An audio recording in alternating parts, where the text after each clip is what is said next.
সুপ্রিয় দর্শক সবাইকে স্বাগত জানাচ্ছি স্বপ্নধরা নিউজ আওয়ার এক্সট্রায় সহযোগিতায় ক্যামরান স্কুল অ্যান্ড কলেজ এবং আলোক হেলথ কেয়ার অ্যান্ড হাসপাতাল। বাবলি ইয়াসমিন আছি পুরো আয়োজন জুড়ে আপনাদের সঙ্গে।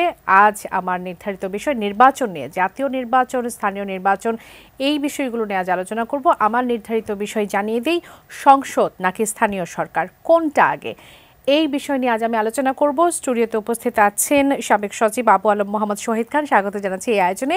আলাউদ্দিন মোহাম্মদ, কেন্দ্রীয় নির্বাহী সদস্য, জাতীয় নাগরিক কমিটি, স্বাগত জানাচ্ছি এই আয়োজনে। আমরা মূল আলোচনা শুরু করব। আপনাকে আরও একবার যদি আমাদের নির্ধারিত বিষয়টির বলে দিতে চাই, সংসদ নাকি স্থানীয় সরকার, কোনটি আগে, এই বিষয়টি নিয়ে আলোচনা করব।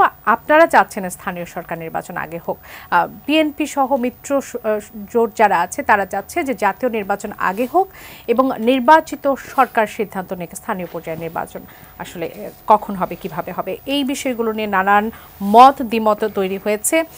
সেই বিষয়টি নিয়ে শুরুতে একটু জানতে চাই, আপনাদের কেন মনে হলো যে স্থানীয় সরকার নির্বাচন আগে হওয়া দরকার? হ্যাঁ, ধন্যবাদ। স্থানীয় সরকার নির্বাচন যে আগে হবে না পরে হবে, আসলে এটা নিয়ে আমাদের কোনো স্পষ্ট অবস্থান ছিল না।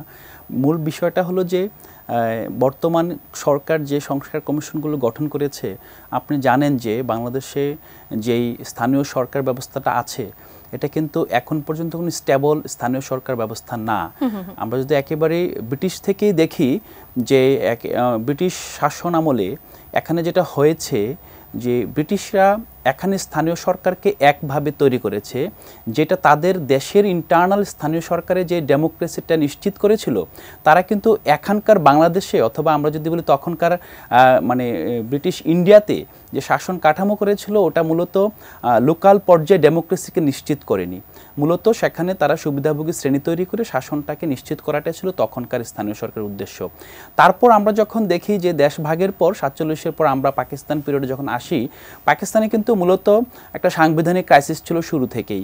1956 সালের দিকে যখন পাকিস্তানের সংবিধান প্রণীত হয়, তখন কিন্তু স্থানীয় সরকার ব্যবস্থাটা প্রথম গৃহীত হয়। কিন্তু আমরা দেখি যে 58-র দিকে এসে আপনার আইয়ুব সরকার এসে স্থানীয় সরকার ব্যবস্থাটাকে জাতীয় সরকার অথবা জাতীয় রাজনীতির একটি ভিত্তি হিসেবে নিয়েছিল। আপনারা নিশ্চয়ই অবগত আছেন যে পাকিস্তান আমলে মূলত পশ্চিম এবং পূর্ব পাকিস্তানে 40,000 করে 80,000 মৌলিক ডেমোক্রেট, মানে মৌলিক ডেমোক্রেসির একটা বিধান তিনি করেছিলেন, যেখানে স্থানীয় লোকাল মেম্বার এবং উপজেলা পরিষদের যেই সদস্যরা তারা মূলত জাতীয় সরকারের ভোট দেওয়ার অধিকার ছিল।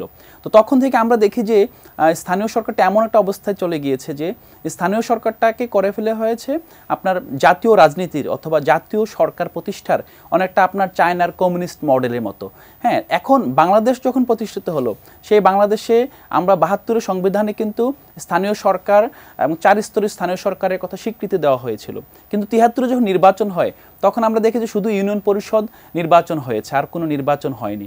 তো সেটার প্রেক্ষিতে আমরা যখন দেখি এরপরে রাজনৈতিক পট পরিবর্তন হয়, দীর্ঘ সময় এখানে সামরিক আধা সামরিক শাসনের মধ্য দিয়ে 1991 সালে গণঅভ্যুত্থানের পর যেই একটা সুযোগ তৈরি হয়, এই সুযোগটি কিন্তু সত্যিকার অর্থে তখনকার সরকার গ্রহণ করতে পারেনি। আর আগে আমি একটু ছোট্ট করে বলে নেই, আমরা প্রথম যে এরশাদের সময় 82 সালে উপজেলা নির্বাচন হয়, কিন্তু আমরা 91-তে জাতীয় রাজনীতিতে গণতন্ত্র ফিরে এসেছিল, কিন্তু লোকাল যে ডেমোক্রেসি অথবা স্থানীয় সরকারে কিন্তু তখন গণতন্ত্র কিংবা নির্বাচন অথবা জনপ্রতিনিধি নির্বাচনকে উৎসাহিত করা হয়নি। তো সেই থেকে আমরা যখন আবার 2008-9-এর দিকে যে পট পরিবর্তন হয়, তখনও সংস্কার নিয়ে অনেক কথাবার্তা হয়েছিল, কিন্তু দুর্ভাগ্যজনকভাবে 2010 সালের পর আমরা দেখি যে স্থানীয় শাসন ব্যবস্থাটাকে এমন একটা বিকৃত অবস্থায় রূপ দেওয়া হয়েছে, যেটা আমরা 2016 নির্বাচন, 2021 সালের যে নির্বাচন দেখি যে সারা দেশে খুনাখুনি রাহাজানি, একেবারেই মানে এটা একটা বিচ্ছিরি অবস্থা তৈরি হয়েছে। সর্বশেষ যেটা হয়েছে, সংসদ নির্বাচন যেই দলীয় প্রতীকে করা হতো, সেই দলীয় প্রতীক নিয়ে গিয়েছে স্থানীয় নির্বাচনে, যেটার মাধ্যমে মূলত স্থানীয় সরকার কাঠামোকে পুরোপুরি ভেঙে দেওয়া হয়। এখন গণঅভ্যুত্থানের পর যেই সরকার এসেছে, সেই সরকার অনেকগুলো কমিশন গঠন করেছে। আপনি জানেন যে এখানে স্থানীয় সরকার একটি কমিশন আছে, সেই কমিশন কাজ করছে কিভাবে স্থানীয় সরকার কাঠামোকে একটি শক্তিশালী কাঠামো রূপ দেওয়া যায় এবং সমন্বিত কাঠামো রূপ দিয়ে স্থানীয় পর্যায়ে যে স্থানীয় প্রশাসনে জনমানুষের সেবা এবং ইউটিলিটিস যে আছে একটা স্ট্রাকচার করা যায়। সে অবস্থা যখন নির্বাচন প্রসঙ্গ আসছে তখন আমরা জানি যে বর্তমান যেই সংবিধান আছে অথবা যেই নির্বাচন কমিশন আছে তাদের কিন্তু অতীতে যে আইন ছিল সেই আইনের আলোকে এই নির্বাচন কমিশন হয়েছে, কিন্তু নতুন বাস্তবতা তাদের কিন্তু এখন পর্যন্ত নির্বাচন পরিচালনার কোনো অভিজ্ঞতা নেই এবং তাদের মাঠ পর্যায়ে একটা জাতীয় নির্বাচনে যেতে গেলে যে প্রস্তুতি দরকার হবে সেই প্রস্তুতি আছে বলে আমাদের মনে হয় না। প্রস্তুতিকে আপনারা মনে করছেন, আপনারা বলছেন যে বর্তমানে যে পরিস্থিতি বিরাজ করছে সেখানে স্থানীয় সরকার নির্বাচনের প্রস্তুতি নেবার মতো পরিস্থিতি আছে। আপনি নিজেই বলছিলেন যে স্থানীয় সরকার নির্বাচনের যে কাঠামো সেটা আসলে ভেঙে ফেলা হয়েছে, আপনি নিজেই বলছিলেন যে সেটি আসলে নানাভাবে শেষ করে ফেলা হয়েছে। তাহলে এই যে শেষ করে ফেলা হয়েছে বা কাঠামো ভেঙে ফেলা হয়েছে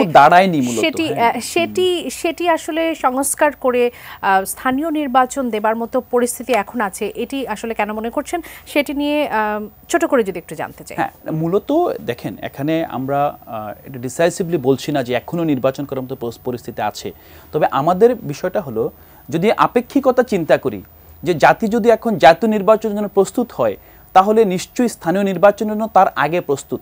এবং আরেকটা বিষয় আছে, আমরা সংস্কার কমিশন ঢাকার বাইরে অনেকগুলো জনসংযোগ করেছে, অনেকগুলো মিটিং করেছে।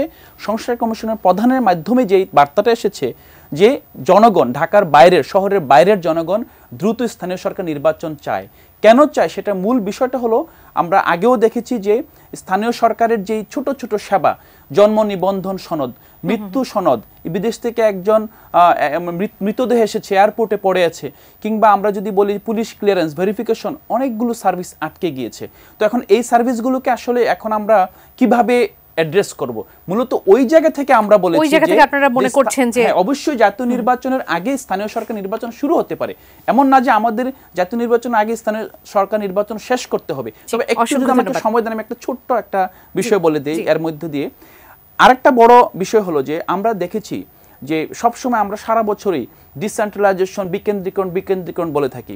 তো মূলত স্থানীয় সরকার নির্বাচনটা যদি কোনো রাজনৈতিক দল অথবা রাজনৈতিক সরকার ক্ষমতায় থাকা অবস্থায় হয়, তখন যেটা হয় তখন মানে টপ থেকে বটম পর্যন্ত একটা পাওয়ারের এক্সারসাইজ হয়। মানে স্থানীয়ভাবে যে জনপ্রতিনিধি নির্বাচিত হয়ে আসে সেখানে দেখা যায় একটা রাজনৈতিক এখানে প্রভাব থাকে, প্রভাবের বাইরে গিয়ে নির্বাচিত হয়ে আসাটা অনেকটা কঠিন হয়ে দাঁড়ায়। এখন বর্তমান যে অবস্থা বিদ্যমান আছে সে অবস্থা আমরা মনে করি অপেক্ষাকৃত স্বাধীনভাবে স্থানীয় সরকারের প্রতিনিধি নির্বাচন নিরপেক্ষ হওয়ার সম্ভাবনাটা অনেক বেশি আপনারা মনে করছেন। অসংখ্য ধন্যবাদ জনাব আবু আলী মোহাম্মদ শহীদ খান। একই বিষয় নিয়ে আপনার কাছে জানতে চাই, যেমনটি জনাব আলাউদ্দিন মোহাম্মদ বলছিলেন যে তিনি ব্যাখ্যা করছিলেন যে আসলে আমাদের স্থানীয় সরকার কাঠামোটা কোথায় দাঁড়িয়ে আছে, সেখান থেকে কেন দরকার আগে স্থানীয় সরকার নির্বাচন। বর্তমান প্রেক্ষাপটে আপনি আসলে কি মনে করছেন, কোনটি আগে দরকার? না, এখন তো বাংলাদেশে বিতর্কগুলো অনেকটা ডিম আগে না মুরগি আগে এটার মতো বিতর্ক করি আমরা। যেমন সংস্কার আগে না নির্বাচন আগে, কতটুকু সংস্কার হতে হবে, অল্প সংস্কার, বেশি সংস্কার, সকলের একমত হয়ে সংস্কার, এবং সেটার কোনো ডেফিনেটিভ অ্যান্সার নাই, আপনি পাবেন না। অল্প সংস্কার মানে কি কি সংস্কার বলতে হবে, তো এই অল্প সংস্কার বলতে এটা বোঝানো যাচ্ছে, আমরা পাই না। তো এখন স্থানীয় সরকার আগে নির্বাচন আগে হবে না জাতীয় নির্বাচন আগে হবে, এই বিতর্ক শুরু হয়ে গেছে। কিন্তু এই বিতর্ক তো এটা তো সিদ্ধান্ত হয়নি, এই সিদ্ধান্ত তো এখনো হয়নি। এখন আমাদের যে সংস্কার কমিশন আছে তারা একটা রিপোর্ট দেবেন এবং তারা মনে হয় ফেব্রুয়ারি মাসের 28 তারিখের দিকে রিপোর্ট দেবেন, আরো দেরি আছে, আজকে জানুয়ারি মাসের 12 তারিখ। সুতরাং তারা কি রিপোর্ট দিবেন সেই রিপোর্ট নিয়ে অংশীজনদের সাথে কথা হবে, রাজনৈতিক দলগুলোর সাথে কথা হবে, কথা হওয়ার পরে ওই বিষয়ে একটা সিদ্ধান্ত হবে। তার মধ্যে আমার অভিজ্ঞতা আসছে, তার মধ্যে আমি যা দেখলাম যে কেউ বলা শুরু করেছেন যে স্থানীয় সরকার নির্বাচন আগে হতে হবে, এবং নির্বাচন কমিশন হঠাৎ করে বলা শুরু করলো না স্থানীয় সরকার নয়, তারা জাতীয় নির্বাচন নিয়ে চিন্তা করছে। আজকে একজন নির্বাচন কমিশনার সম্ভবত কোনো জেলাতে গিয়েছিলেন এবং সেখানে বলেছেন, আমার জেলার নামটা মনে নেই, বাট বলেছেন যে জাতীয় নির্বাচন আগে হতে হবে এবং জাতীয় নির্বাচনের জন্য তারা প্রস্তুতি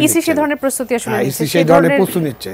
এইটা আমাকে খুব অবাক করছে যে এই যে একটা নির্বাচন হবে দেশে, সেই নির্বাচন নিয়ে আমাদের অন্তর্বর্তীকালীন সরকার যারা নতুন রাজনৈতিক দল করবেন বা ছাত্র সমন্বয়ক যারা ছিলেন এবং অন্যান্য রাজনৈতিক দল, তারা কিন্তু এই ব্যাপারে আলাপ আলোচনা করছে।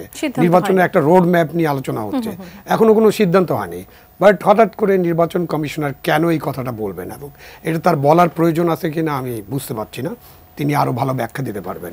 এখন নির্বাচন কমিশন উনি তো বললেন যে নির্বাচন কমিশন নির্বাচন কমিশন কিভাবে গঠিত হয়েছে উনি একটু রেফারেন্স করলেন, যে আমরা যে সরকারকে ফ্যাসিবাদী সরকার বলি এবং যে পার্লামেন্টকে বলা হয় ইললিগাল পার্লামেন্ট, বিনা ভোটের পার্লামেন্ট বা রাতের ভোটের পার্লামেন্ট বা আমি তুমি ডামির পার্লামেন্ট, সেই পার্লামেন্টে যে আইন হয়েছে সেই আইন অনুসরণ করে এখন আপনি নির্বাচন কমিশন করেছে কিন্তু অন্তর্বর্তীকালীন সরকার।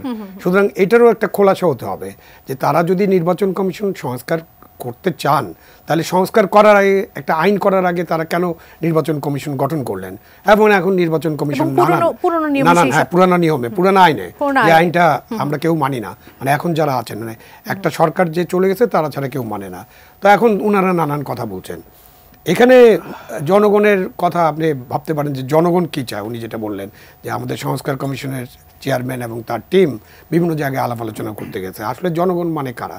জনগণ মানে কিছু এলিট মানুষ, তারাই জনগণকে প্রতিনিধিত্ব করে। তাদের মন্তব্যই জনগণের মন্তব্য হিসেবে আমরা ধরে নেই, কারণ ওনারা যাদের সাথে কথা বলছেন হয় জনপ্রতিনিধি ছিলেন অথবা কোনো রাজনৈতিক নেতৃত্ব অথবা প্রশাসন যারা চাকরি করেন, নানান স্থানীয় সরকার বিশেষজ্ঞের সাথে তারা আলাপ করছেন। এটা কোনো জনগণের মতামত না। আসলে জনগণের মতামতটা আসলে নেওয়া হয় না, ওইভাবে জনগণ কখনোই মতামত দিতে পারে নাই। এখন স্থানীয় সরকার নির্বাচন কেন করতে হবে? আমার অভিজ্ঞতা কি বলে?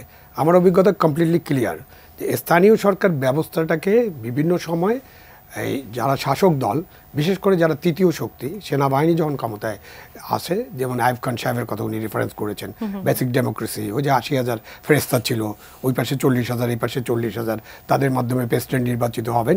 ওই বেসিক ডেমোক্রেসির যে মডেলটা ছিল আমরা ওইটাকে জাস্ট একটা পরিষদ মডেলে আনছি, বাট বেসিক ডেমোক্রেসি থেকে গেছে। প্রেসিডেন্সিয়াল পদ্ধতিতে স্থানীয় পরিষদগুলো চলছে। আমাদের ইউনিয়ন পরিষদ, উপজেলা পরিষদ, আপনার সিটি কর্পোরেশন, মিউনিসিপ্যালিটিতে প্রেসিডেন্সিয়াল পদ্ধতি। এখানে একজন মেয়র নির্বাচিত হন, উনি সর্বেসর্বা, ওনার হাতে সব ক্ষমতা, এবং বাকিরা নির্বাচিত হন কাউন্সিলর অথবা সদস্য হিসাবে। তারা বসলে বসলো, না বসলে নাই। এমনকি ঢাকা সিটির উদাহরণ আছে, 2 বছর কোনো মিটিং হয়নি, তারপর ঢাকা সিটি কর্পোরেশন চলেছে কিন্তু, কারণ ওই মিটিং টিটিং লাগে না, মানে পরিষদ হিসেবে এগুলো কাজ করে না। সো আপনি এখন প্রধান মৌলিক সমস্যা হচ্ছে যে আপনি এখানে দেশের সংসদীয় গণতন্ত্র যদি আমরা চাই তাহলে আপনি প্রেসিডেন্সিয়াল পদ্ধতি রাখবেন কিনা। আপনি নারীদের আসনের ব্যাপারে আছে যে তারা 3টা আসন, মানে তিনজন নারী, 1, 2, 3, 4, 5, 6, 7, 8, 9, মানে 9টা ওয়ার্ড আছে, ইউনিয়ন পরিষদ নিয়ে আলোচনা করছি, সেখানে 1, 2, 3 একজন নারী। তো একে যখন নারী নির্বাচিত যান তখন বলে যে না না তুমি 2-এ যাও, 2-এ যখন যায় তখন বলে তুমি 3-এ যাও, মানে তাদের কোনো আসলে নারীর ক্ষমতায়ন বলে কিছুই হয়নি। তো ওটাকে যদি ঘূর্ণায়মান করেন, আপনি প্রথমে 1, 4, 8 করলেন, 7 করলেন, তারপরের নির্বাচনে আপনি সেভাবে আরও 3টা করবেন, আরও 3টা এইভাবে করবেন, তাহলে ওই আসনে শুধু নারী প্রার্থী হতে পারবে। কিছু কিছু বেসিক যে জিনিসগুলো আছে এগুলো যদি সংস্কার কমিশন করতে পারে তখন কিন্তু আমরা চিন্তা করতে পারবো। এখন স্বৈরাচারী শাসন যখন থাকে বা দলীয় শাসন যখন থাকে, তারা স্থানীয় সরকার নির্বাচনটাকে তাদের দলের একটা স্প্রিং বোর্ড হিসেবে ব্যবহার করে, বিশেষ করে স্বৈরাচারী শাসকেরা করেছে, কারণ তাদের তো কোনো দল নাই। দলটা বানাবে কোত্থেকে? দলটা বানানোর জন্য তো আপনার কিছু লোক লাগবে, সেই লোকগুলোকে আপনি পাবেন কোত্থেকে? আপনি অপারেশন সৎ মানুষের খোঁজে একটা চালাতে পারেন, বিভিন্ন জায়গা থেকে কালেক্ট করতে পারেন, বিভিন্ন লোককে কালেক্ট করে একটা দল বানাতে পারেন। আর একটা দল বানানোর পদ্ধতি হলো আপনি এরকম নির্বাচন করবেন, সেখানে যারা নির্বাচিত হয়ে আসবেন তাদের মধ্যে থেকে আপনি যদিও কিছুটা বলেছেন, তারপর আলাউদ্দিন মোহাম্মদ যেমনটি বলছিলেন যে নির্বাচিত সরকারের অধীনে যখন স্থানীয় সরকার নির্বাচন হবে তখন দেখা যাবে যে স্থানীয় সরকারের যে 5টা পর্যায় আছে তা সেখানে যারা নির্বাচিত হবে তারা মূলত ওই দলের পছন্দের প্রার্থীরা বা তাদের দলের লোক। এটা খুব স্বাভাবিক, কারণ জাতীয় নির্বাচনে একজন ভোটার যদি একটা নির্দিষ্ট মার্কায় ভোট দেয়, মনে করেন ডিম মার্কায় ভোট দিল, ঠিক আছে, তো তারপরে যখন স্থানীয় সরকার নির্বাচন হবে 2 মাসের মধ্যে, ওই ভোটারের তো এই 2 মাসের মধ্যে কোনো চেঞ্জ হওয়ার কথা না। সুতরাং ওই ভোটার কিন্তু আলু মার্কায় ভোট না দিয়ে ডিম মার্কায় ভোট দেবে, তাই না? সো ওই একটা প্রভাব তো থাকবে, এটা নাম্বার 1। নাম্বার 2 হলো তখন যেহেতু তারা সরকার গঠন করে ফেলবেন তখন তাদের আরেকটা প্রভাব বলয় থাকবে, যেখানে তারা ভালো ক্যান্ডিডেট বাছাই করতে পারবেন, পার্টির স্ট্রং ক্যান্ডিডেটকে সামনে নিয়ে আসতে পারবেন এবং একটা প্রভাব বিস্তার করার চেষ্টা করবেন। যদিও আমরা এরকম প্রভাব বিস্তার করার নির্বাচন চাই না, ওই প্রভাব বিস্তার করার নির্বাচন নির্বাচন বা নির্বাচনটাকে দখল করে নেওয়ার জন্য, রাতের বেলা ভোট করার জন্য বা দিনের বেলা বাক্সভর্তি করার জন্য বা মিডিয়া কু করে নির্বাচন করার জন্যই তো আজকের এই করুণ পরিণতিতে বাংলাদেশ, তাই না? সুতরাং আমরা তো ওই ধরনের নির্বাচন চাই না। স্থানীয় সরকার নির্বাচন ওইটা হইলো এক ধরনের মানে বিশ্বাস নাই যে আপনি যদি স্থানীয় সরকার নির্বাচন আগে না করেন, পরে করলে সেই নির্বাচনের মধ্য দিয়ে আপনার যে স্বাধীন স্থানীয় সরকার যেটা বলি আমরা, সেটা হয়তো পাবো না। কিন্তু আপনি স্থানীয় সরকার নির্বাচন করার আরো দুটো যুক্তি আছে। একটা হচ্ছে যে উনি অলরেডি বলেছেন, আমি একদম একমত, যে আপনি যদি যে সংস্কারগুলো করছেন, নির্বাচনী সংস্কার বলেন, স্থানীয় সরকার সংস্কার যেটা বলেন, সেটা যদি আপনি দেখতে চান, ফিল্ড টেস্ট করতে চান, যে কোনো জিনিসের তো একটা ইমপ্লিমেন্টেশন করতে হবে। তো আপনি যদি এটা ফিল্ড টেস্ট করতে চান, তাহলে স্থানীয় সরকার নির্বাচন করার মধ্যে দিয়ে সরকার বুঝতে পারবে যে তাদের কোথায় কোথায় খামতি আছে, কোথায় কোথায় সীমাবদ্ধতা আছে। সুতরাং তারা এটা মেকআপ করতে পারবে। এই মেকআপটা ওনাদেরকে করার সুযোগ দেওয়া উচিত। বাট একটাই কোশ্চেন, যে সরকার, অন্তর্বর্তীকালীন সরকার কি স্থানীয় সরকার নির্বাচনটা করতে চাচ্ছে আগে, বা ওনারা আগে চাচ্ছেন কোনো সুবিধার জন্য কিনা? কারণ ওনার তো নতুন পার্টি করবেন, এখনও ডিক্লেয়ার করেন নাই। তো ওনার নতুন পার্টি করার পরে ওই স্বৈরাচার যেভাবে করেছিল এক সময়, বা ওই যে শাসক দল যেভাবে পার্টি ডেভেলপ করে, সেরকম চিন্তাভাবনা আছে কিনা সেটা পরিষ্কার করতে হবে। ওই পরিষ্কারটা যদি আপনি রাজনৈতিক দলের সাথে করতে পারেন, যে না ভাই, আমাদের স্থানীয় সরকার নির্বাচনটা আমরা চাই যে এমন একটা নির্বাচন হোক যেটার মধ্য দিয়ে আমরা দেখতে পারবো যে আমাদের সমস্যাগুলো কি আছে। একেবারে স্পষ্টভাবে বলতে গেলে এখন তো আমরা দেখতে পাচ্ছি যে রাজনৈতিক দলগুলো, এমনকি জামাতও কিছুটা চাচ্ছে যে জাতীয় নির্বাচনটি আগে হোক। তারা সুবিধা মনে করে, রাজনৈতিক দলগুলো এক পাশে দাঁড়িয়ে গেছে, ছাত্র প্রতিনিধি যারা আছেন তারা এক পাশে দাঁড়িয়ে গেছেন, এবং সরকার বলছে যে রাজনীতিবিদদের সাথে আলোচনা করে বা রাজনৈতিক দলগুলোর সাথে আলোচনা করে একটা সিদ্ধান্তে পৌঁছা যাবে। বিএনপি বলছে যে এই সরকারের অধীনে স্থানীয় সরকার নির্বাচন হতে পারে না, সেটি অবশ্যই হতে হবে নির্বাচিত সরকারের অধীনে। না, বিএনপি কেন এটা বলছে ওদেরকে ব্যাখ্যা দিতে হবে। এই সরকারের অধীনে যদি আপনি জাতীয় নির্বাচন করতে চান, মানে করতে তো হবে, সেটার ব্যাপারে বিএনপি তো আপত্তি নাই, তাহলে অন্য নির্বাচন হবে না কেন? মানে আপনি ওকে অর্ধেক কাজ করতে দিবেন, অর্ধেক করতে পারবে না, এরকম কিছু না। বিএনপির সেই বিষয়টাই হলো যে আগের অভিজ্ঞতা যেটা বলে যে স্থানীয় সরকার নির্বাচন যখন কোনো অন্তর্বর্তীকালীন সরকার বা অন্য কোনো সরকার, তৃতীয় পক্ষের সরকার করে, তখন তারা একটা রাজনৈতিক দল গড়ে তোলার চিন্তা থেকে এগুলো করে। বিএনপিকে ওই চিন্তা যে করতে হবে না, তাদেরকে নিশ্চয়তা দিতে হবে যে আমাদের এই ধরনের মন্দ চিন্তা নাই, আমাদের অশুভ কোনো চিন্তা নেই। এবং তারপর বিএনপি বিশ্বাস নাও করতে পারে, জামাত বিশ্বাস নাও করতে পারে, কারণ আমাদের তো বিশ্বাসের ব্যাপার, আমি বিশ্বাস করব কিনা। আপনি বলছেন যে নাগরিক ঐক্য, নাগরিক কমিটির যারা আছেন তাদেরকে নিয়ে রাজনৈতিক দল, তাদেরকে পরিষ্কার করতে হবে তাদের ইন্টেনশনটা কি, বিএনপিকে পরিষ্কার করতে হবে তাদের ইন্টেনশনটা কি, কেন কে কোনটিকে আগে যাচ্ছে, এই হিসেবটা আসলে কিভাবে হবে? যে তারা কার কাছে, কে কার কাছে আসলে পরিষ্কার করবে, এই হিসেবটা কিভাবে হবে আপনার কাছে? মানে এর ভালো কোনো সলিউশন আছে কিনা? এই হিসেব তো পরিষ্কার হবে না, আলাপ আলোচনা করতে হবে। আপনি সামনাসামনি যখন বলবেন তখন তাদের পয়েন্টস এবং ওনাদের পয়েন্টস নিয়ে আলোচনা করতে হবে। এর মাঝখানে আরেকটা ঘটনা ঘটেছে যে আমাদের যে বিভিন্ন স্থানীয় সরকার প্রতিষ্ঠানগুলো বাতিল করে দেওয়া হয়েছে, তাদের কিছু প্রতিনিধিদের নিয়ে ঢাকা একটা মিটিং হয়েছিল এবং তাদেরকে ফেরত আনার একটা চিন্তা ভাবনা করা হচ্ছে। আলোচনায় নাই, মানে কেন আস্থা অবিশ্বাস হয়, আপনি এই কাজটা কেন করলেন? আপনার একটা সরকার, আপনি যে সরকারকে সমর্থন করেন সেই সরকার এগুলো বাতিল করে দিয়েছে। এটা বাতিল করার মধ্যে ভ্রান্তি আছে কিনা, সীমাবদ্ধতা আছে কিনা, এটা আরেক আলোচনা। নিশ্চয়ই আমি মনে করি যে এইভাবে বাতিল করা ঠিক হয়নি, যাতে আমাদের নাগরিক সেবা ব্যাহত হচ্ছে, যে নাগরিক সেবার কথা উনি বললেন। কিন্তু আপনি যখন তাদেরকে নিয়ে আসলেন ঢাকায় এবং তাদের কাউকে কাউকে বললেন যে হ্যাঁ আমরা এটা চালু করতে চাই, তখন তারা যখন বললো যে আপনারা যখন নির্বাচন করবেন, দল করবেন, তখন আমরা সমর্থন করব।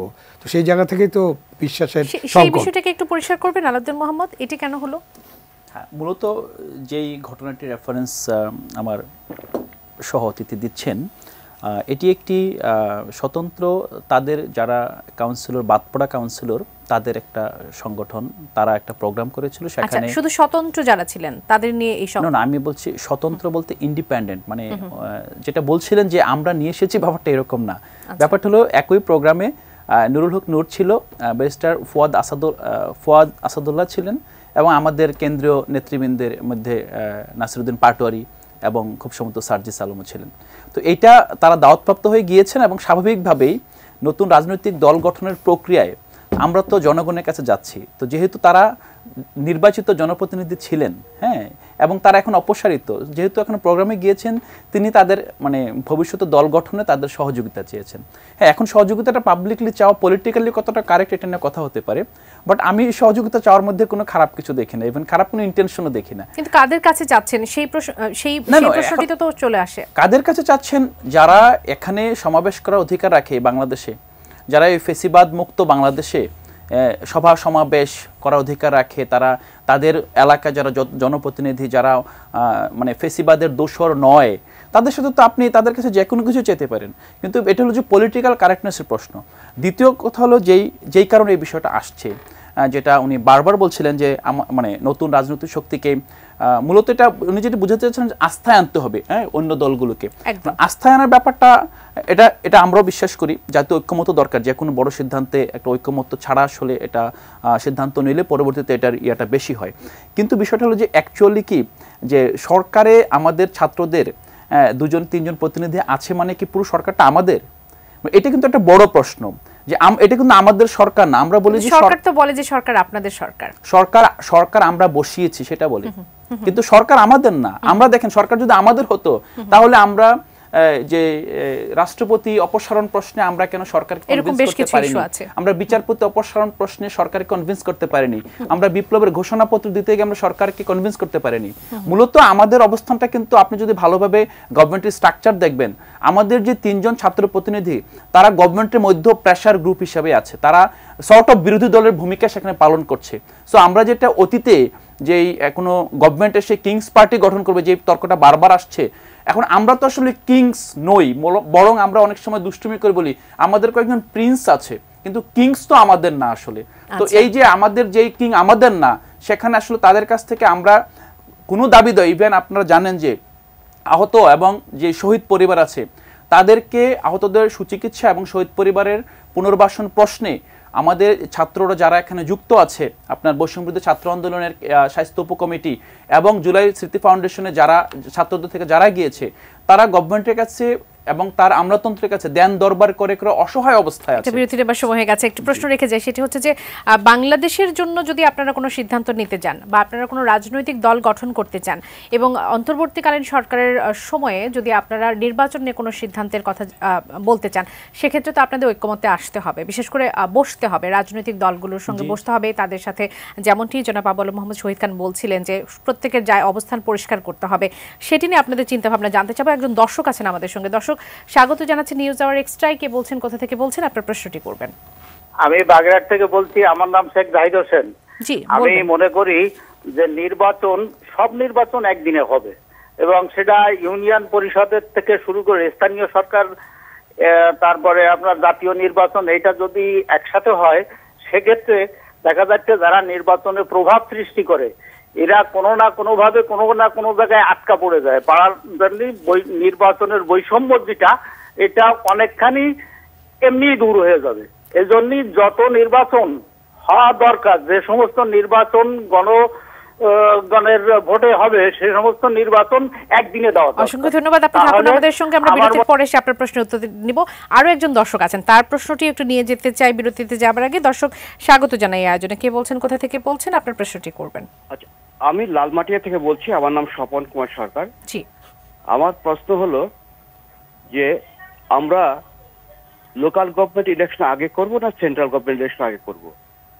এর উত্তর যেটা আসছে যে আমরা কি একটা ফেয়ার ইলেকশন চাই আর পলিটিক্যালি বায়াসড ইলেকশন চাই। যদি আগে আমরা সেন্ট্রাল গভর্নমেন্ট ইলেকশন চাই, সেই ক্ষেত্রে যে প্রস্তুতি নেওয়ার প্রয়োজন সেটা কি বর্তমান ইলেকশন কমিশন এন্ড গভর্নমেন্টের আছে? যদি না থাকে সেটা হওয়ার জন্য কতদিন টাইম লাগবে?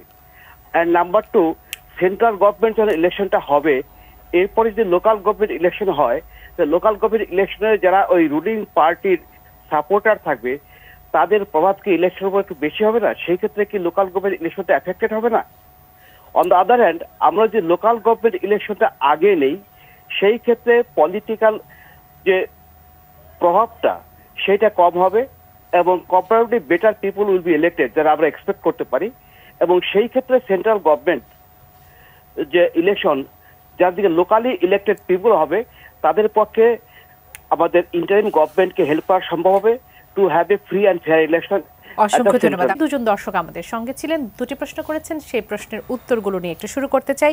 জনাব আবু আলম মোহাম্মদ শহীদ খান, আপনার কাছে আসি। প্রথম দর্শক যিনি ছিলেন বাগেরহাট থেকে জাহিদ, তিনি বলছিলেন যে সব নির্বাচন যদি একদিনে করা সম্ভব হয় বা একসাথে করা সম্ভব হয়, তখন তো আমরা যে আশঙ্কার কথা বলছি যে স্থানীয় সরকার পরবর্তীতে হলে হয়তো বা প্রভাবিত হতে পারে কোনোভাবে, বা জাতীয় নির্বাচন আগে হবার মতো পরিস্থিতি তৈরি, সেই সংকটগুলো হয়তো বা দূর হয়ে যাবে। একজন দর্শকের মতামত এটি, আপনি কি মনে করেন? না, ওনার মতামতকে তো আমি শ্রদ্ধা করি, কারণ বাংলাদেশের যে ডেমোক্রেসি, তাতে যে কোনো মানুষ যে কোনো মতামত দিতে পারেন। কিন্তু একদিনে সব নির্বাচন করা, আমার 35 বছরের যে গণকর্মচারীর অভিজ্ঞতা এবং নির্বাচনের অভিজ্ঞতা, জাতীয় নির্বাচন এবং স্থানীয় সরকারের নির্বাচন এবং স্থানীয় সরকারের সকল পর্যায়ের নির্বাচন, তাহলে কি কি হবে? ইউনিয়ন পরিষদ নির্বাচন হতে হবে, সেখানে 3টা ভোট, এখনকার সিস্টেমে 3টা ভোট আছে। একটু পরে আমি বলবো যে আমি ইউনিয়ন পরিষদ কেমন দেখতে চাই। উপজেলা পরিষদে 3টা ভোট আছে, 6টা, তাহলে 6টা ব্যালট পেপার। দেন আপনি জেলা পরিষদও যদি করতে চান, সেখানে কি কি ব্যালট থাকবে চিন্তা করেন। তারপরে আপনার আরেকটা এমপির ব্যালট থাকবে। তো এখন 7টা 8টা ব্যালট, এটা কি খেলার মতো হবে, ওই বিঙ্গো খেলার মতো বা হাউজি খেলার মতো। অনেকে 10টা সিট নিয়ে বসে বসে কাটতে পারেন, কিন্তু সবাই তো করতে পারে না। So that will be very confusing. স্থানীয় সরকার নির্বাচন একদিনে করা যায় কিনা, একই দিনে, সেটা নিয়ে আমরা আলোচনা করতে পারি। সেখানে একটা ভালো প্রস্তাব নিয়ে আলোচনা হচ্ছে, মানে আমি আলোচনার জন্য এই টেবিলে রাখলাম আর কি। ওনারা আলোচনা করছেন, আমি আলোচনা করি। যেমন ধরেন এখন আমার ইউনিয়ন পরিষদের 3টা ভোট দিতে হয়। একটা হলো আমি চেয়ারম্যান সাহেবকে দেই, একটা নারী যারা দাঁড়ান তাদেরকে দেই, আরেকটা হলো আমাদের অন্যান্য মেম্বারদেরকে দেই। তো আপনার এখন 3টা ভোট দিতে হয়, মানে 3টা ব্যালট আছে আপনার কাছে। আপনি উপজেলা পরিষদের 2টা ভোট দিতে হয়, আপনি 3টা ভোট, ভাইস চেয়ারম্যান 2জন এবং যিনি চেয়ারম্যান তাকে দিতে পারেন। সো এই 2টা ভোট কিন্তু আমরা এক জায়গায় নিয়ে আসতে পারি, যদি আপনি ওই যে ফান্ডামেন্টাল চেঞ্জটা করেন। যে উপজেলা পরিষদ মানে তো কোনো পরিষদই নেই বাংলাদেশে, মানে উপজেলা পরিষদ বলে যেটা আছে সেখানে মাত্র চেয়ারম্যান এবং 2জন ভাইস চেয়ারম্যান, একজন নারী চেয়ারম্যান সহ, ভাইস চেয়ারম্যান সহ নির্বাচিত হন। বাকিরা আসে ওই যে বেসিক ডেমোক্রেসির মতো, ইউনিয়নের চেয়ারম্যানরা ওখানে ঢুকে পড়ে। কিন্তু ইউনিয়ন চেয়ারম্যান তো উপজেলার পরিষদে বসার জন্য তাকে লোকজন ইলেক্ট করছে না। এখন ফান্ডামেন্টাল মিস্টেকস আছে আমাদের। তাকে ইলেক্ট করা হচ্ছে ইউনিয়ন পরিষদের চেয়ারম্যান হওয়ার জন্য, সে বসে যায় উপজেলা পরিষদের মেম্বার হিসেবে। তো ওইখানে যেটা করে সেটা উপজেলা পরিষদকে তারা জিম্মি করে ফেলে, এবং জিম্মি করে ইউনিয়ন চেয়ারম্যানরা একজোট হলে তো তাদের ভোট বেশি, ওনারা 3জন, এরা মনে করেন 10 জন হতে পারে, 15 জন হতে পারে, 20 জন হতে পারে। তখন তারা সমস্ত রিসোর্স ভাগাভাগি করে, এটা ছাড়া আর কোনো কাজ হয় উপজেলা পরিষদে হয় না। আমরা যে নির্বাচনটা করি, একটু আগে আমি বলছি, এটা বেসিক ডেমোক্রেসি এবং আইয়ুব খান সিস্টেমের নির্বাচন, যে আমরা একটা চেয়ারম্যান নির্বাচন করি, আমরা কয়েকজন সদস্য এবং 3জন নারী সদস্য, 9 জন সদস্য, 3জন নারী সদস্য নির্বাচন করি। এখানে যদি আপনি এটাকে পরিষদ হিসেবে কাজ করাতে চান, তাহলে আপনাকে পার্লামেন্টারি সিস্টেমে যেতে হবে। সকলেই মেম্বার হিসেবে নির্বাচন করবেন প্রথমে। যদি একটা ইউনিয়ন পরিষদের 9 জনও থাকে, আর জনসংখ্যার ভিত্তিতে আপনি ওয়ার্ড করতে পারেন, সেটা আরেকটা ইস্যু, সেটাও আলোচনা করতে হবে। তাহলে 9 জনের জন্য একটা ব্যালট পেপার, আপনি একটা ভোট দেবেন, এবং যারা নির্বাচিত হবেন তাদের ভোটে তারপর চেয়ারম্যান হবেন, যিনি চেয়ারম্যান হবেন। তো সুতরাং পরিষদের কাছে তিনি দায়ী থাকবেন। এখন চেয়ারম্যান সাহেব পরিষদের কাউকে পাত্তা না দিলেও চলে। একই অবস্থা মিউনিসিপ্যালিটিতে, একই অবস্থা যে নগর পিতা হয়ে যান একজন, আর বাকিরা সবাই ঘুরতে থাকে। এবং কোয়ালিটি, এই কোয়ালিটির কিন্তু অনেক খারাপ হয় নিচের দিকে। আপনার একটা ইউনিয়ন পরিষদের চেয়ারম্যান হওয়ার জন্য এরকম কোয়ালিটি বা এরকম রিসোর্সফুল মানুষ বা এরকম জনসেবক আপনি খুঁজে পাবেন 5 থেকে 7 জন। তো তারা তো চেয়ারম্যান ইলেকশন করে, তারা ওই যে ইউপি মেম্বার করে না। তো ইউপি মেম্বারে এসে কোয়ালিটিটা খুব নিচে চলে যায়। সো আপনি একটা কোয়ালিটি যদি পরিশোধ করতে চান, ইউনিয়ন পরিষদ, উপজেলা পরিষদ এবং মিউনিসিপ্যালিটি এবং সিটি কর্পোরেশন, তাহলে আপনাকে একটা পার্লামেন্টারি সিস্টেমে যেতে হবে। তখন কি করতে পারেন? তখন আপনি তাহলে তার ব্যালটটা কি? একটা ব্যালট হচ্ছে ইউনিয়ন পরিষদের জন্য একটা ভোট দিবে, উপজেলার জন্য একটা ব্যালট, উপজেলার জন্য আপনি ভাগ করে দিবেন। উপজেলা পরিষদে ইউনিয়ন থেকে একজন নির্বাচিত হতে পারে, 2জন নির্বাচিত হতে পারে, তাদের জন্য একটা ব্যালট। আরেকটা ব্যালট আপনি ওখানে যদি কোনো মিউনিসিপ্যালিটি থাকে, কোনো উপজেলা মিউনিসিপ্যালিটি থাকে, সেখানে একটা ব্যালট। তাহলে তার কাছে কিন্তু ভোটারের কাছে বেশি ঝামেলা হলো, 3টেই ভোট তাকে দিতে হচ্ছে। এখনও 3টে দিত সে একবার, তখন একদিনে নির্বাচন করা সম্ভব। এটা তো আমাদের নির্বাচন কমিশন থেকে বলা হয়েছে যে একদিনে এইসব নির্বাচন করা সম্ভব না। মানে আমার কাছে খুব অবাক লাগছে যে আমরা তো আলোচনা করছি, মনে করেন আমরা একটা জিনিস আলোচনা করছি, সংস্কার কমিশন আলোচনা করছে, রাজনৈতিক দলগুলো আলোচনা করছে, আমাদের ছাত্ররা যারা আন্দোলনে ছিল, আন্দোলনের নেতৃত্ব দিয়েছে, ভ্যানগার্ড, তারা আলোচনা করছে। এই আলোচনার মধ্যে হঠাৎ নির্বাচন কমিশন প্রথমেই সিদ্ধান্ত দিয়ে দিচ্ছে যে একদিনে কোনো নির্বাচন করা সম্ভব না, একদিনে এতগুলো স্তরে নির্বাচন করা সম্ভব না, আগে জাতীয় নির্বাচন করতে হবে। এইটা আমাকে অবাক করছে। একজন নাগরিক হিসেবে আমি মনে করি নির্বাচন কমিশন অবাক করার সাথে সাথে কি কারণ আপনার মনে কি নির্বাচন কমিশন এরকম করতে পারে না। কোনো সিদ্ধান্তও কি এর মধ্যে দেখতে পাচ্ছেন অবাক করার সঙ্গে সঙ্গে? সিদ্ধান্ত এখন নির্বাচন কমিশনকে তো আমরা স্বাধীন নির্বাচন কমিশন হিসেবে দেখতে চাই। সো একটা গভর্নমেন্টের সময় নির্বাচন কমিশনই আসলে ডিসাইড করবে কখন কোন ইলেকশনটা তারা করতে চাবেন সেটা। আরেকজন দর্শক ছিলেন, কিন্তু আপনার তো সরকারের সাথে এটার একটা সম্পর্ক থাকতে হবে। আর নির্বাচন কমিশনে একা তো নির্বাচন করতে হবে না, তার 12 লক্ষ লোক লাগবে, 12 লক্ষ থেকে 14 লক্ষ গণকর্মচারী লাগবে। আইন শৃঙ্খলা রক্ষাকারী বাহিনী মানে পুলিশ, আনসার, আমাদের সেনাবাহিনী মোতায়েন যদি করতে হয়, অথবা বিজেপি, বর্ডার গার্ড, সব মিলে আমাদেরকে 12 লক্ষ কর্মচারীকে নিয়োগ করতে হবে। তো নির্বাচন কমিশন তো একা বলে দিতে পারে আমি অমুক দিন নির্বাচন করতে পারবে? এটা তো ঢাল নেই তলোয়ার নেই নিধিরাম সর্দারের মতো অবস্থা হবে। শুধু নির্বাচন কমিশনকে বুঝতে হবে যে তারা কথা বলার আগে তাদেরকেও চিন্তা ভাবনা করতে হবে। যেটা আমরা একটু আগে বললাম যে ওই যে কমিশনাররা আসছিল বা কাউন্সিলর অপসারিত আসছিল, তাদের মিটিংয়ে কারা ছিল? 4 জন মানুষের নাম পাওয়া গেছে। 4 জন মানুষ তো সব দলের লোক তো ছিল না, সব দলের লোক থাকলেও কোনো অসুবিধা হতো না। সেইখানেই একটা বিশ্বাস ভঙ্গের বা আস্থার সংকট দেখা যায়। আমরা একটু দ্বিতীয় প্রশ্নে যাই, অংশে খুব বেশি সময় পাবেন। লালমাটিয়া থেকে স্বপন ফোন করেছিলেন, তিনি জানতে চাচ্ছেন যে জাতীয় নির্বাচনের জন্য যে স্ট্যান্ডার্ড আসলে দরকার সেটিকে এখনকার যে নির্বাচন কমিশন সেটি যদি জাতীয় নির্বাচন আগে হয় সেক্ষেত্রে সেই স্ট্যান্ডার্ড কি আছে কিনা, বজায় রাখতে পারবে কিনা এই নির্বাচন কমিশন? ওইটা তো ওই যে বিতর্কের মতো, আমি কতটুকু সংস্কার চাই সেটার ভিত্তিতে নির্ধারণ করতে হবে জাতীয় নির্বাচনের পরিবেশ আছে কিনা। আর আপনি যদি আমাকে জিজ্ঞেস করেন পরিবেশ আছে কিনা, আমরা 3 মাসের মধ্যে নির্বাচন করতে পারি। প্রমাণক কি আপনি এটা জিজ্ঞেস করতে পারেন, এটা প্রমাণ কি? প্রমাণ হচ্ছে যে 15ই ফেব্রুয়ারি এই দেশে একটা নির্বাচন হয়েছিল 90 দশকে। 15ই ফেব্রুয়ারি মনে আছে তো? এরপরে 12ই জুন একটা নির্বাচন হয়েছিল, মানে 90 দিনের কম সময়ের মধ্যে। তা আমাদের তত্ত্বাবধায়ক সরকার যেগুলো ছিল 91, 96, 2001 এবং এই 2006-টা অনেক লম্বা, বাট এই 3টে নির্বাচন কিন্তু 90 দিনের মধ্যে করা সম্ভব হয়েছে এবং এটা আমরা করতে পারি। একটা ভালো নির্বাচন, ভালো সরকার, গড যদি চায় তাহলে একটা ভালো নির্বাচন করা কোনোই অসুবিধার বিষয় না, নির্বাচন করা যাবে। কিন্তু আমরা কি ধরনের নির্বাচন চাই? আমরা তো একটা কোয়ালিটি নির্বাচন চাই, যে নির্বাচন ব্যবস্থাটাকে পুরোপুরি নষ্ট করে ফেলা হয়েছে, যে নির্বাচনে আমি তুমি ডামি ছিল, যে নির্বাচন রাতের বেলা ভোট হয়েছে, যে নির্বাচনে মানুষ ভোট দিতে পারেনি। তা আমরা চাই উৎসব মুখর পরিবেশে একটা নির্বাচন যেখানে মানুষ স্বাধীনভাবে ভোট দিতে পারবে, ভোট দিয়ে তারপর কেন্দ্রে থেকে ফেরত দিতে পারবে এবং ভালোমতো গণনা হবে। একদম আপনার কাছে যে প্রশ্নটি রেখেছিলাম সেটার প্রেক্ষাপটে একটু জানতে চাই, আসলে বাংলাদেশের মানুষের আগ্রহের কেন্দ্রবিন্দুতে তো আপনারা আছেন, আপনারা একটি দল গঠন করবেন, সেটি আত্মপ্রকাশ করবে, সেটি নিয়ে যেমন জানার আগ্রহ আছে তেমনি এখন প্রশ্ন উঠছে যেমনটি আমরা সবাই আসলে জানতে চাই যে আপনারা বাংলাদেশের প্রেক্ষাপটে যেই সিদ্ধান্তটা নিতে যান না কেন, আপনারা কি রাজনৈতিক দলগুলোর সাথে বসার মতো আপনারা প্রস্তুতি, মানসিক প্রস্তুতি হোক বা যেটাই হোক সেটি নিচ্ছেন কিনা, যে আমরা যে কোনো সিদ্ধান্ত শুধু আমরা জানিয়ে দিব না বা আমরা শুধু দাবি করব না, আমরা সকলের সাথে বসে বাংলাদেশের প্রেক্ষাপটে সেই সিদ্ধান্তটা নিব, সেই প্রস্তুতি আপনাদের আছে কিনা? হ্যাঁ, আমরা রাজনৈতিক প্ল্যাটফর্মে আছি এখন, জাতীয় নাগরিক কমিটি। তো রাজনৈতিক দল গঠনের প্রয়োজন আছে কিনা তার জন্য আমরা সারা দেশেই মানুষের কাছে যাচ্ছি এবং জাতীয় নাগরিক কমিটি ইতিমধ্যেই 200-র অধিক থানা পর্যায়ে প্রতিনিধি কমিটি গঠন করেছেন, যারা মূলত জুলাই গণঅভ্যুত্থানে শহীদ এবং আহতদের নিয়ে কাজ করছেন।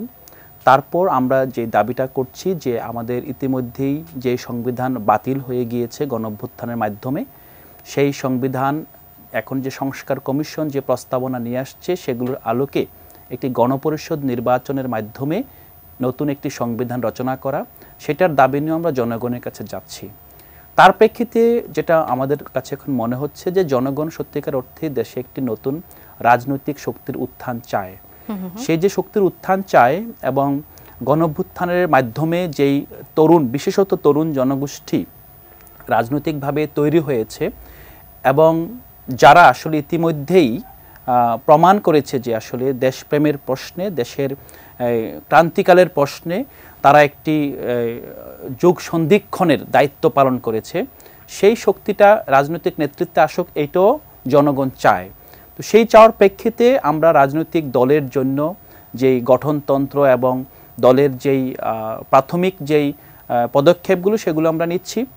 এর অংশ হিসেবে আমরা অবশ্যই বিদ্যমান যে রাজনৈতিক দলগুলো আছে তাদের সাথে বিভিন্ন ইস্যু ভিত্তিক এখন পর্যন্ত আলোচনা চলছে।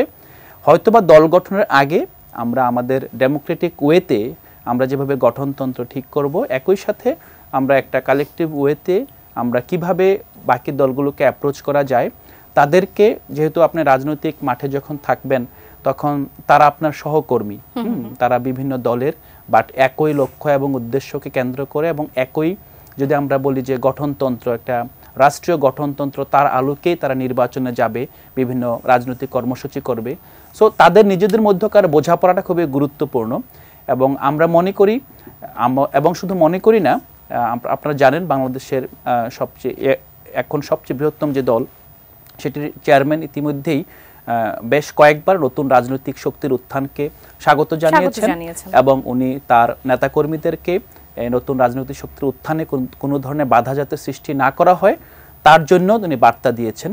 এবং আমরা দেখেছি বিভিন্ন জায়গায় যখন আমাদের নেতাকর্মীরা আক্রান্ত হয়েছে, বিচ্ছিন্নভাবে দল থেকে কিন্তু সুস্পষ্টভাবে সেখানে বার্তা দেওয়া হয়েছে যে এই ধরনের আক্রান্ত করা যাবে না এবং তাদের সাথে মিলেমিশেই নতুন রাজনৈতিক শক্তির উত্থানে সহযোগিতা করতে হবে। অসংখ্য ধন্যবাদ জনাব আবু আলম শহীদ খান। আপনার কাছে আসি, সেটি হচ্ছে যে আওয়ামী লীগ, যদি নির্বাচনের প্রশ্ন আসে, আওয়ামী লীগকে তো এখন পর্যন্ত নিবন্ধন বাতিল করা হয়নি বা তাদেরকে নিষিদ্ধ করা হয়নি। সেক্ষেত্রে নির্বাচন হলে, স্থানীয় সরকার নির্বাচন হোক বা জাতীয় নির্বাচন, সেখানে আওয়ামী লীগের অংশগ্রহণের ব্যাপারে কোনো বাধা আছে কিনা বা তারা অংশগ্রহণ করতে পারবে কিনা? না, আইনত কোনো বাধা নেই। আর স্থানীয় সরকার নির্বাচনে যদি এই মার্কা তুলে দেওয়া হয় তখন তো আর ওখানে কোনো দল হিসেবে কেউ নির্বাচন করছেন না, সো ওখানে তো কোনো বাধাই নাই।